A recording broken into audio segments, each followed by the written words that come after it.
తెరచు తలుపులు అన్నీ తరచుగా మూసితివి, కోపించి పగనుంచిన నవ్వుతూ చూసితివి. నే తెరచు మార్గములన్నీ తరచుగా మూసితివి, కన్నీళ్లతో దుఃఖించిన కౌగిలిలో దాచితివి.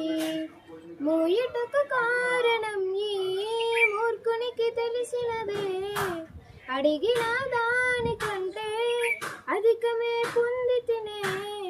మూయుటకు కారణం ఇప్పుడే తెలిసినదే, అడిగిన దానికంటే ఎక్కువే పొందితినే. నా చిన్న చిన్న ఆశలన్నీ ఎరిగితివి, కోరికలన్నీ తీర్చితివి. మూర్ఖునని మెరిగిన కౌగిలిలో బంధించితివి. ఆశలన్నీ ఎరిగితివి, కోరికలన్నీ తీర్చితివి. మూఢుడై నేనుండగా ఎత్తుకొని నడిపించితివి.